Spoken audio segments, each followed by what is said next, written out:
Hello students, तो चलिए आगे बढ़ते हैं हमारे क्लास 11th के मैथमेटिक्स के सिलेबस में। हमारा चैप्टर चल रहा था सेट्स का और हमने पिछले लेक्चर में सबसेट्स समझ लिया था और हमने बहुत सारी चीज़ें रिलेटेड टू सबसेट्स देख ली है। अब हम आगे बढ़ते हैं। आज का हमारा टॉपिक है यूनिवर्सल सेट। तो चलिए शुरू करते हैं आज का लेक्चर। हाय ऑल, मैं हूँ Aditi Bothra, a graduate from IIT Madras, और इस लेक्चर में हम कवर करेंगे यूनिवर्सल सेट। तो चलिए शुरू करते हैं। ध्यान से समझिए, यूनिवर्सल सेट क्या होता है। यार नाम से क्या लग रहा है, नाम से लग रहा है यार ऐसे। अच्छा, यूनिवर्स हमें पता है। देखिए, अगर हम एक सिटी की बात करें या स्टेट की बात करें, इंडिया की बात करें या कंट्री की बात करें, फिर हम होल वर्ल्ड की बात कर सकते हैं। ठीक है, जो बहुत सारी चीज़ों को इंक्लूड करके रखा है, जो बहुत सारी चीज़ों को इंक्लूड करके रखा है, वो क्या है? वो यूनिवर्स है। ठीक है, वैसे ही जो सारे एक कॉन्टेक्स्ट में सारे सेट्स को कवर कर ले, जिसके अंदर सारे सेट्स हों किसी एक पर्टिकुलर कॉन्टेक्स्ट के, वो हमारा यूनिवर्सल सेट है। अच्छा, मेरे को समझ में आ रहा है।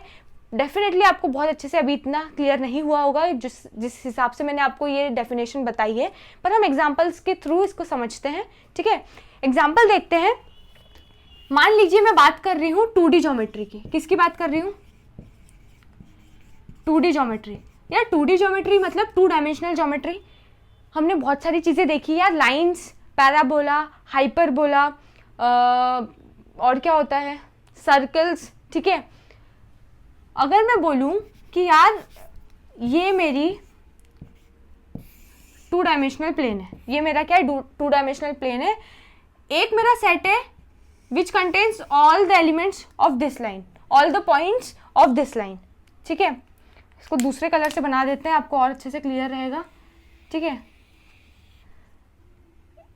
एक और ये वाली लाइन के भी सारे एलिमेंट्स हैं। ए दूसरा सेट है, ये मान लीजिए ए सेट है, ये बी सेट है। सी सेट में हमारा ये सर्कल आ रहा है। ठीक है, ये सी के जितने भी पॉइंट्स हैं, सर्कल के पॉइंट्स, वो हमारा सेट सी है। ठीक है, एक ऐसा कुछ पैराबोला बन रहा है, इसमें जितने भी एलिमेंट्स बन रहे हैं, ये यार एरो मतलब कि इनफाइनाइट तक जा रहा है, ये हमारा सेट डी है। ठीक है, मान लीजिए। अब इस कॉन्टेक्स्ट में जब हम 2D ज्योमेट्री पढ़ रहे हैं तो हमारे पास बहुत सारे सेट्स हो सकते हैं। मान लीजिए इस केस में हमारे पास एक सेट है ए, जो इस लाइन के सारे एलिमेंट्स को बता रहा है। एरो रिप्रेजेंट कर रहा है कि इन्फिनिटी तक जाएगी ये लाइन। ठीक है, ये बी इस लाइन के एलिमेंट्स को बता रहा है, सी सर्कल के सारे पॉइंट्स को बता रहा है, डी एक सेट है जो ये पैराबोला के सारे पॉइंट्स को बता रहा है। देखिए, ये डेफिनेटली इनफाइनाइट पॉइंट्स है, और ऐसे बहुत सारे और भी सेट्स हो सकते हैं 2D ज्योमेट्री में। ये तो मैंने कुछ एग्जांपल लिए हैं 2D ज्योमेट्री के। ठीक है, अगर मैं बात करूं कि यार इतने सारे सेट हैं, ठीक है, इस कॉन्टेक्स्ट में 2D ज्योमेट्री के कॉन्टेक्स्ट में एक मुझे यूनिवर्सल सेट बताना। ठीक है, मुझे क्या बताना है? एक यूनिवर्सल सेट। तो मैं बोल सकती हूँ यार all the points of this 2D plane, all points of this 2D plane. अगर मैं इस प्लेन के सारे पॉइंट्स की बात करूं, ये प्लेन 2D का पूरा जो प्लेन है, 2 डायमेंशनल प्लेन के सारे पॉइंट्स की बात करूं और उसे बोलूं कि वो एक सेट है जिसका नाम है U। U is a set which contains all points of 2D plane. ठीक है, तो आप बोल सकते हो यार जो A है वो डेफिनेटली U का पार्ट है, क्योंकि 2D प्लेन में ये सारे पॉइंट्स हैं। इस पॉइंट में ये वाले पॉइंट्स तो ऑब्वियसली इंक्लूड हो ही जाएंगे। ठीक है, तो A क्या है? A इस U सेट का पार्ट है। ठीक है, B भी इस U का पार्ट होगा। ठीक है, C भी इस U का पार्ट है, D भी इस U का पार्ट है, और ऐसे बहुत सारे और सेट्स, जितने भी 2D ज्योमेट्री हम बनाएंगे उनके सारे सेट्स इस U का पार्ट रहेंगे, इस सेट U का पार्ट रहेंगे। तो एक U इस केस में एक ऐसा सेट हो गया है, it contains all the sets in a given context। Context इस केस में हमारा क्या था? इस केस में हमारा कॉन्टेक्स्ट था 2D ज्योमेट्री। ठीक है, तो इसको हम बोलेंगे इस केस में ये हमारा हो गया यूनिवर्सल सेट। बात समझ में आई? एक ऐसा set which contains all the sets in a given context. तो हमारे पास इस केस में गिवन कॉन्टेक्स्ट था 2D ज्योमेट्री। तो 2D ज्योमेट्री के कॉन्टेक्स्ट में ऐसे सारे सेट्स जो एक सेट का हिस्सा हो सकते हैं, तो वो जो बड़ा सेट है ये सारे सेट्स हिस्सा हो सकते हैं, वो है हमारा यूनिवर्सल सेट। ठीक है, ऐसे भी बोल सकते हैं कि यार अब ये जो मेरा यूनिवर्सल सेट है, अब जितने भी 2D ज्योमेट्री में जितने भी सेट्स बनेंगे वो पक्के में इसका हिस्सा होंगे। मतलब ये एक इतना बड़ा एक सेट है जिसके अंदर ही डेफिनेटली अब कोई सा भी सेट अब 2D ज्योमेट्री में बना ले वो डेफिनेटली उसी सेट का हिस्सा होंगे। तो ये हो गया हमारा यूनिवर्सल सेट। ठीक है, इतनी बात समझ में आ रही है कि कुछ और एग्जाम्पल लेके समझते हैं। ठीक है, एक और एग्जाम्पल ऐसे समझते हैं कि यार मान लीजिए कोई कर रहा है ह्यूमन पॉपुलेशन पे सर्वे। किस पे सर्वे हो रहा है? ह्यूमन पॉपुलेशन पे क्या हो रहा है? एक सर्वे हो रहा है, कोई कर रहा होगा सर्वे। ठीक है, अब इसमें क्या क्या सर्वे में क्या क्या चीज़ें होती हैं यार। तो मेरा एक सेट है एस, उसमें उनने क्या चीज़ें रखी है, मतलब देखिए सर्वे कर रहे हैं तो हम सर्वे में कुछ सेट्स बना लिए यार, ये वाला डेटा इस सेट में डाल देते हैं, ये वाला डेटा इस सेट में डाल देते हैं और हमारे पास ऐसे बहुत सारे सेट हो जाएंगे। तो पहला सेट है हमारा, इस सेट में ये है कि यार कितने विमेन है और कितने मैन है। ठीक है, दूसरा सेट है हमारा ए, जिसमें है यार कितने एडल्ट्स हैं और कितने बच्चे हैं।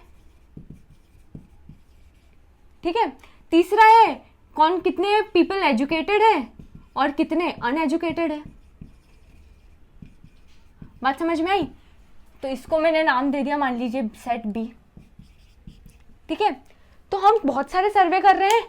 ठीक है, तो इस सर्वे में हम बहुत सारी चीज़ों के सर्वे कर रहे हैं, तो हमने सब कुछ अलग अलग कलेक्ट कर लिया और उन्हें एक सेट बना लिया। अब आपको ये बताना है कि यार इस कॉन्टेक्स्ट में, इस ह्यूमन पॉपुलेशन के सर्वे में एक ऐसा मुझे यूनिवर्सल सेट चाहिए, एक ऐसा सेट चाहिए जो ये सारे चीज़ों को कवर कर ले। ठीक है, मतलब ये सारे सेट्स क्या हो, उस यूनिवर्सल सेट का हिस्सा हो। ठीक है, हमें एक ऐसा यूनिवर्सल सेट निकालना है जिसमें सारे सेट क्या हो, ये सारे कॉन्टेक्स्ट के सेट उसका हिस्सा हो। ठीक है, तो यार मैं अगर बोलूं कि ये मेरा यूनिवर्सल सेट मैं ऐसा रख लूं, U is a universal set जिसमें is a set of all people on Earth. यार ये तो सही हो गया। अगर एक U है यूनिवर्सल सेट जिसमें मैंने वो किसका सेट है, दुनिया में जितने अर्थ पे जितने भी लोग रह रहे हैं उनका एक सेट बना लिया। ठीक है, अब डेफिनेटली मैं ये वाला सर्वे करूं, ये वाला करूं, ये वाला करूं, ये सारे ही कॉन्टेक्स्ट में मेरा यूनिवर्सल सेट क्या हो जाएगा, ये यूनिवर्सल सेट हो जाएगा, क्योंकि डेफिनेटली ये भी इसका ही पार्ट है, ये भी इसका ही पार्ट है और ये भी इसका ही पार्ट है। और मैं और भी कुछ ऐसे और भी कुछ और दूसरे पॉइंट्स भी लाऊं ह्यूमन पॉपुलेशन सर्वे के, तो डेफिनेटली वो ह्यूमन पॉपुलेशन के सर्वे में यूनिवर्सल सेट क्या होगा कि यार इस दुनिया के सारे लोगों को मैंने एक सेट में बंद कर दिया है। ठीक है, वो कलेक्शन हो गया है मेरा। अब कुछ भी मैं ह्यूमन पॉपुलेशन का सर्वे करूं, वो डेफिनेटली वो उस टोटल नंबर ऑफ पीपल का जो सेट है उसी का एक टुकड़ा होगा। ठीक है, तो यूनिवर्सल सेट आपको आई होप समझ में आ रहा होगा। एक और एग्जांपल देखते हैं। मैं एग्जांपल लेती हूँ। मान लीजिए मैंने लिया एक इंटरवल है -3,5, दूसरा इंटरवल है 2,3, तीसरा है 5,6 और चौथा है 3,4। ध्यान से समझिए, ये ओपन -3 से 5 ओपन है, क्लोज्ड 2 से ओपन 3, क्लोज्ड 5 से क्लोज्ड 6, क्लोज्ड 3 से ओपन 4। मैंने 4 के लिए इंटरवल ले लिए। अब मुझे एक ऐसा सेट लेना है, मान लीजिए मैंने इनको नाम दे दिया, ए है, ये बी है, ये सी है, ये डी है। 4 सेट हो गए हमारे। अब मुझे क्या करना है, मुझे एक इसके लिए यूनिवर्सल सेट निकालना है, एक ऐसा सेट जो इस कॉन्टेक्स्ट में सबको कवर कर ले। तो मैं अगर बोलूँ यार मेरा सेट है आर, मतलब अगर मैं ये रियल नंबर लाइन, ये जो नंबर लाइन है इसमें जितने भी नंबर्स है वो रियल नंबर्स है, रियल नंबर्स का ही हिस्सा होगा ये भी, ये भी, ये भी। ठीक है, मतलब ये जो नंबर लाइन है ये मेरा क्या हो गया, यूनिवर्सल सेट हो गया। और डेफिनेटली ये सारे इंटरवल इस नंबर लाइन का ही टुकड़ा होंगे। तो बेसिकली मेरा इसमें यूनिवर्सल सेट क्या हो गया, a set of all the real numbers. ठीक है, आई होप आपको यूनिवर्सल सेट अब अच्छे से समझ में आ गया होगा। यूनिवर्सल सेट किसी भी एक कॉन्टेक्स्ट में एक ऐसा सेट जो सारे दूसरे सेट्स को कवर कर ले एक पर्टिकुलर कॉन्टेक्स्ट में। ठीक है, आई होप अब आपको बहुत अच्छे से क्लियर हो गया होगा। ठीक है, तो अब हम समझ लेते हैं यार यूनिवर्सल सेट को हम रिप्रेजेंट करते हैं कैपिटल यू से। कैसे रिप्रेजेंट करेंगे, कैपिटल यू से। अब हमने समझ लिया यार यूनिवर्सल सेट कैपिटल यू से रिप्रेजेंट हो रहा है और जो बाकी के सेट्स थे बाकी के जो सेट्स थे जो भाई यूनिवर्सल सेट का हिस्सा थे, ठीक है, जैसे इस केस में ये 2D ज्योमेट्री के केस में ये वाला सेट, ये वाला सेट, ये वाला सेट और ये वाला सेट, इस वाले केस में S, A और B। तो इन सारे सेट्स को हम रिप्रेजेंट करेंगे कुछ भी capital A, B, C, D किसी से भी रिप्रेजेंट कर सकते हैं, और यूनिवर्सल सेट को अपन रिप्रेजेंट करेंगे कैपिटल U से, ठीक है। तो बेसिकली यूनिवर्सल सेट एक बड़ा सा सेट है जो एक पर्टिकुलर कॉन्टेक्स्ट के सारे सेट्स को अपने अंदर रख सकता है, ठीक है। आई होप इतना सब समझ में आ गया होगा, ठीक है। एक और एक एग्जांपल लेके देखते हैं। अगर मैं बोलूं set of natural number, set of natural number, set of whole number, set of integers, मैंने 3 सेट की बात करी, natural number, whole number, integer. अब इसके लिए आप यूनिवर्सल सेट निकालो यार, कोई यूनिवर्सल सेट आप निकाल पा रहे हो? सोचिए थोड़ा। अगर मैं बोलूं इसके लिए यूनिवर्सल सेट में रियल नंबर्स बोलूं तो, या फिर या तो मैं इसके लिए यूनिवर्सल सेट रियल नंबर्स बोल सकती हूँ, या तो मैं रैशनल नंबर्स बोल सकती हूँ। देखिए, रैशनल नंबर एक ऐसा नंबर है जिसके अंदर नेचुरल नंबर भी आएंगे, होल नंबर्स भी आएंगे और इंटीजर्स भी आएंगे। डेफिनेटली रियल नंबर्स का ही पार्ट रैशनल नंबर है, तो रियल नंबर्स भी एक ऐसा सेट हो गया जिसके अंदर नेचुरल नंबर भी आएंगे, होल नंबर भी आएंगे और इंटीजर्स भी आएंगे। तो ऐसा जरूरी नहीं है कि आपका यूनिवर्सल सेट Q ही हो या R ही हो। इस केस में आप R को भी यूनिवर्सल सेट मान सकते हैं और Q को भी यूनिवर्सल सेट मान सकते हैं, ठीक है।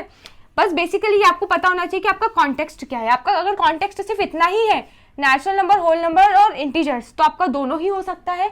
मान लीजिए इधर आप इररेशनल नंबर भी मान लेते, इररेशनल नंबर मान लेते तो और रैशनल नंबर भी मान लेते मान लीजिए, तो आपका यूनिवर्सल सेट क्या होता? रियल नंबर्स, ठीक है। तो आई होप आपको यूनिवर्सल सेट बहुत ही अच्छे से समझ में आ गया होगा। तो यहाँ पर हम आज का लेक्चर खत्म करते हैं। हम मिलेंगे नेक्स्ट लेक्चर में, तब हम कवर करेंगे exercise 1.3 of NCERT। Thank you.